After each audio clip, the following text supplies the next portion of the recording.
तर आता नाशिकला आहे वाटतं भरती. नाशिकला आहे? हा. अरे मग चांगलंच आहे की. आता जोरात तयारी करा काय, आणि प्रॅक्टिस बंद पडू देऊ नका काय. आणि मेन म्हणजे मला कधी बी काय बी गरज लागू दे, मला बिंदास फोन करायचा. हा हा. नमस्कार फौजी. नमस्कार मामा. हॅपी दिवाळी. बरं का हो चले मिलो. पण आम्हाला एक प्रश्न पडलाय, म्हणजे तुम्हाला फौजी म्हणून हाक मारायची का साडू म्हणून? अगं बाई भैया, तुम्ही कधी आले? हे काय जस्ट नाव, आताच टच झाले. फौजी आल्याचं कळलं, म्हणलं स्वतः जाऊन भेटून यावं. आम्हाला तर टेन्शन होतं, म्हणलं फौजी येतात का नाही. एकतर त्यांना एवढी कामं, ड्युटी महत्वाची, कंट्री महत्वाची, देश सेवा महत्वाची.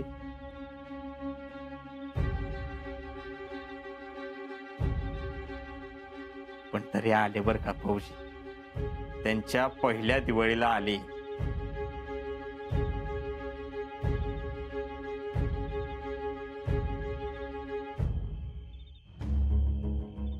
यो भैया इथं आला मला एक दिवस सण होईना. आणि शीतल कशी काय रोज इथे राहत असेल काय माहिती. काय म्हणला का?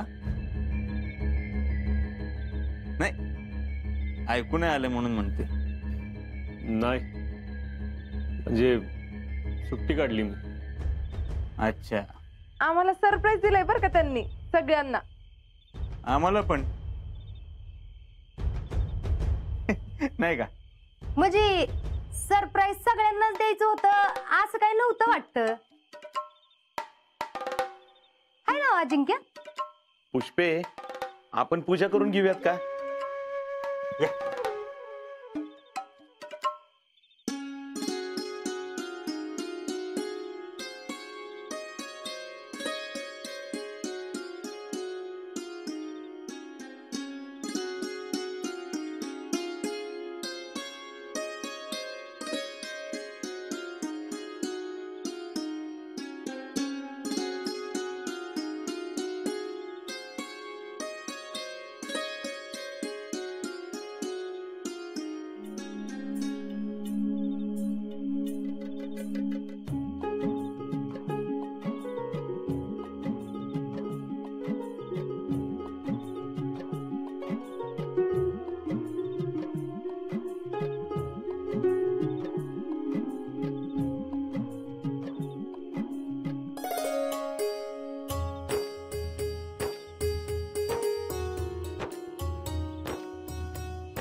चला फौजी निघतो.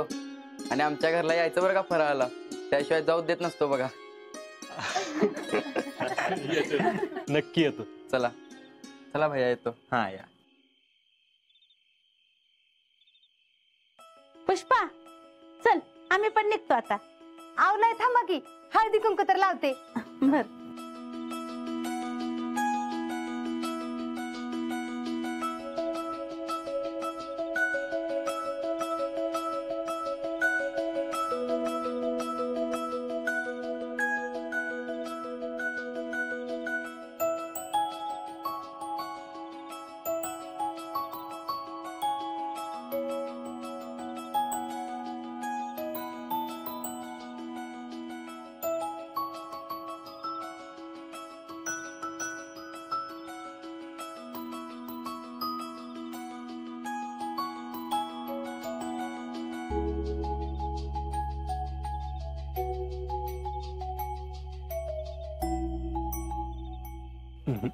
आज तुझा मान आहे शितले.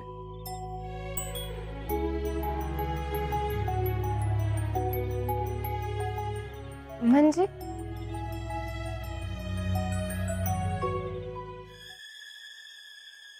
आव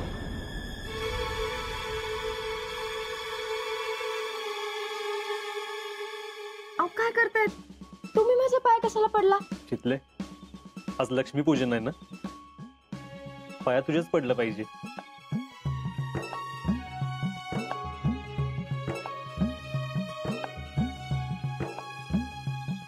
अहो काय तर काय. प्रत्येक सणासुदीला बायको तिच्या नवऱ्याच्या पाया पडत असते आणि तीच बायको लक्ष्मीच्या पावलानं आपल्या घरी येते. मग त्या गृहलक्ष्मीच्या पाया नको पडायला?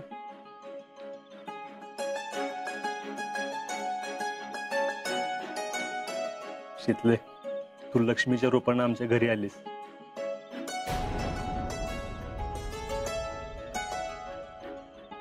आणि मला वाटतं ना, आजच्या दिवशी प्रत्येक नवऱ्याने त्यांच्या बायकांच्या पाया पडलं पाहिजे.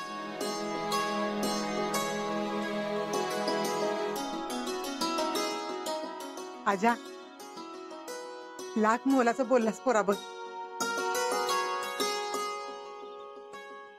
आजा, तुला जे समजलं जे कळलं ना ते समजा लोकांना कळायला पाहिजे बघ, म्हणजे समजांचा संसार सुखाचं होतेली. नाहीतर काय, असा कुठला नवरा विचार करतोय का बायकांचा? आजा, अरे तुझा हे विचार लय आवडला बघ मला. तू आमचं डोळं उघडलंस.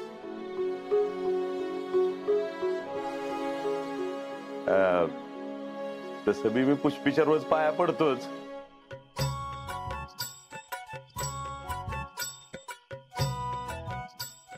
पण आता तुमच्या सगळ्यांच्या समोर पडतो. पुष्पे, अहो असं काय करताय? का पाया पडून बागणार नाही वाटतं? दंडवतच घालायला लावणार ही. काय समाधान या. शीतल, लय नशिबान आहेस बाया तू, तुला असा नवरा मिळालाय.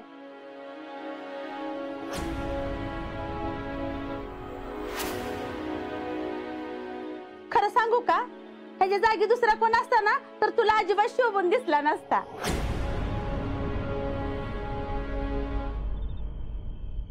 अजिंक्य,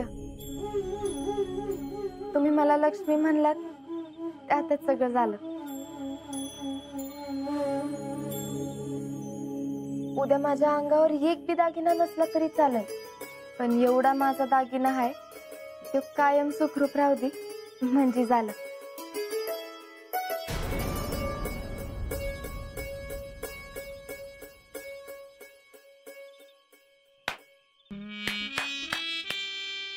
वा फौजी, वा. खरंच तुमची सर दुसऱ्या कुणालाच येणार नाही. तुम्ही काय म्हणता ते? हा, तुम्ही one and only single piece आहे.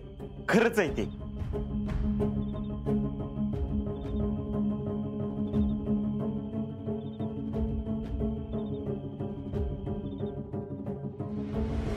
भाऊजी, तुम्ही सरप्राईज दिलं, पण आम्ही सरप्राईज दिलेलं सगळ्यांना लई महागात पडणार आहे. आजा, अरे अंगात काहीतरी घाल की, नाही तर कांबळ तरी घ्या अंगावर. थंडी बघ की कसली पडल्या. मला तर हुडहुडी भरली होती. ही थंडी काहीच नाही. इकडे एवढी थंडी असते ना, पाणीच गोठतं डायरेक्ट.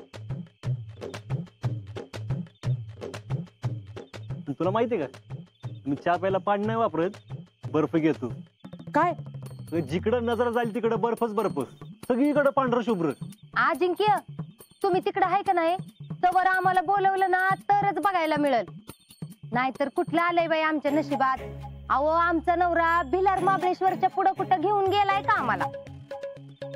आता तुम्ही काय बाई तुमच्या बायकोला घेताय बोलवून?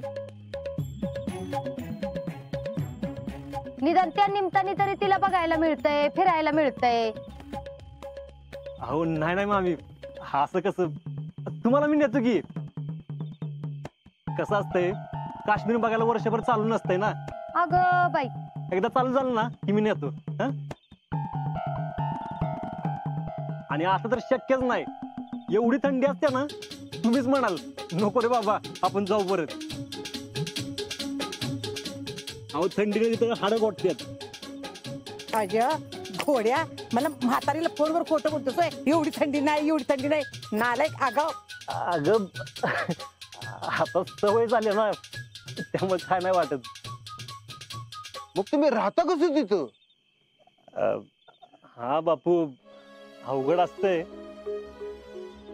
पण कसं आहे, कठीण परिस्थितीचा सामना करावाच लागतो. आणि फौजी म्हणलं तेवढं होणारच की.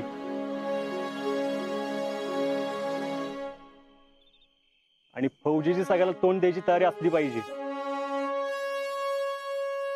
बघ रावल्या, तुझा मित्रच आहे ना त्यो, शिक त्याच्याकडलं काहीतरी.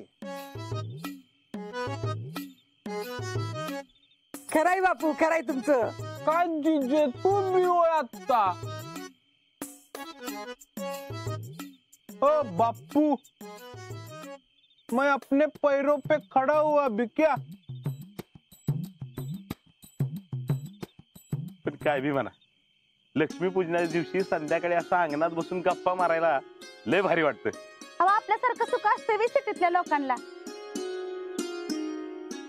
अहो कधीतरी आपलं टेरेसवर जाऊन बसायचं, दुसरं काय. असं आपल्या गावात आपल्या घराबाहेरच्या अंगणात खाट टाकून मस्त गारवाळ्यात गप्पा मारत बसायची मजा वेगळी असती बघा. आणि काय ग पाडव्याला काय विशेष आता? अरे हो, सांगायचंच राहिलं मामी, मी आणि शीतल उद्या शीतलीच्या घरी राहायला जाणार आहे बरं का. हे आणि कवा ठरलो? काल आम्ही गेलतो ना तेव्हा नाना म्हणले, आणि ह्या घाई गडबडीत सांगायचंच राहिलं माझं. ही काय पद्धत म्हणायची का? आता त्यो येणार आहे हे आपल्याला तर कुठं माहित होतं, आणि त्यांना तर कुठं माहित होतं. आता आलाय म्हटल्यानंतर सांगितलं असेल.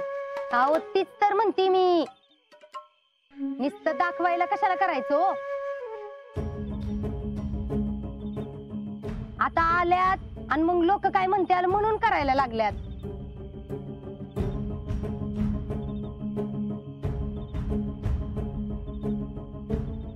अहो राहुल्याची आई, आमच्या ह्यांना इचरा की आमच्या आई वडिलांनी काय काय केलं होतं त्यांच्या जावयासाठी.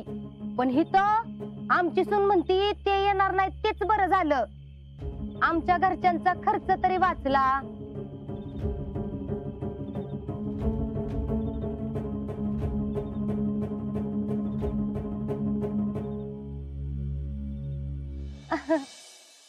ती तरी काय करणार म्हणा बिचारी. अहो एका चुलत्यानी कर्ज करून ठेवलं आणि त्या कर्जाच्या पायात घर गेलं.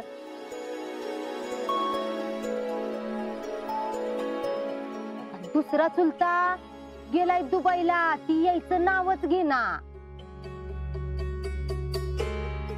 अहो पण एवढं होऊन बी जमिनीव काय आले नाहीत. अहो आता तुम्ही सांगा, पोरीच्या सासरी जाऊन जावयाला आवातनं द्यायचं असते, एवढं बी कळायला नको होय.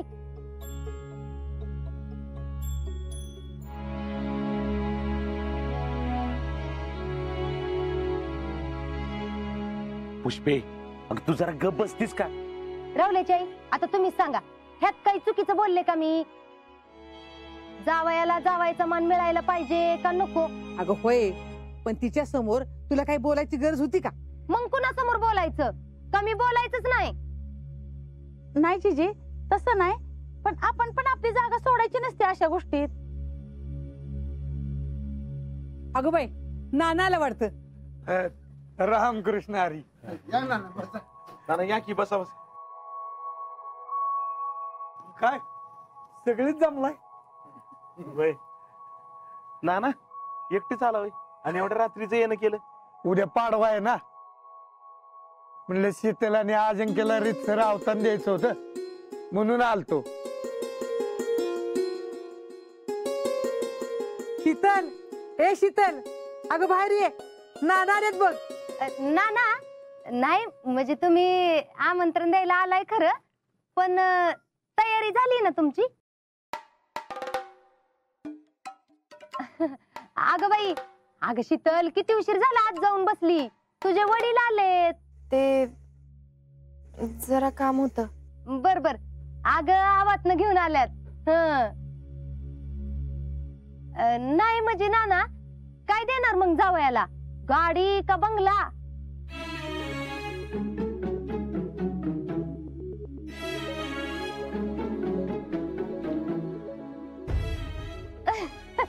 अहो गंमत केली हो. आता मला काय माहित नाही वे, तुम्हाला झेपणार नाही ती.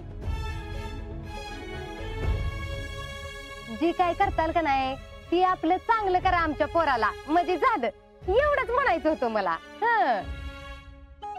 अगं कुठे कधी काय बोलावं कसं कळत नाही का तुला? नाहीतर काय, उचलली जीप लावली टाळ्याला. हाय का आता मी काय माझ्या भावाची चेष्टा बी करायची नाही वे? नाही असू दे. तर जावय बापू, तुम्ही आणि शीतल उद्या पाडव्याला आमच्या घरी राहायला या. कसं आहे, नियमानं रीतसर बोलवणं करायला पाहिजे होतं म्हणून आलतो. होय नाना, येतो नक्की.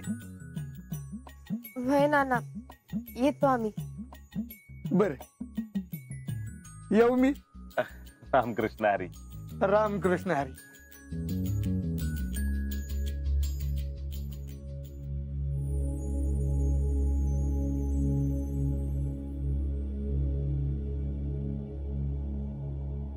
पुष्पे, पोरीला किती वाईट वाटलं. सणासुदीचं पोरीने डोळ्यातनं पाणी काढलंच का नाही? एवढ्या तेवढ्यानं तिच्या डोळ्यात पाणी आलं असतं ना, तर मग कशाला? पुष्पे, तू तर का नाही, तुला काही बोलण्यात अर्थच नाही. सगळं पालत्या घड्यावर पाणी. बर, आम्ही आता निघू का? उशीर झाला. उद्या फराळाला ये. आज्जा या टोनीन.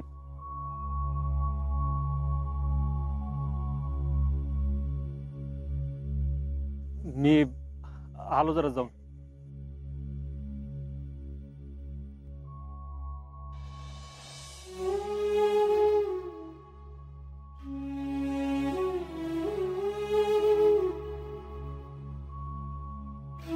काय मिसेस भाऊजी,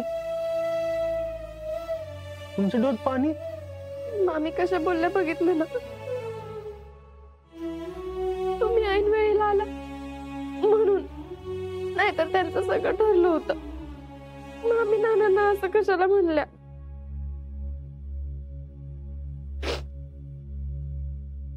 शितले, तुला कुत्र्या शेपटीची गोष्ट माहितीये का? ती का नाही नळीत घातली ना, तेवढं पुरतं सरळ होतं, परत वाकडं ते वाकडच. आणि काही काही शेपटे तर असे असतात ना, नळच वाकड्या करतात.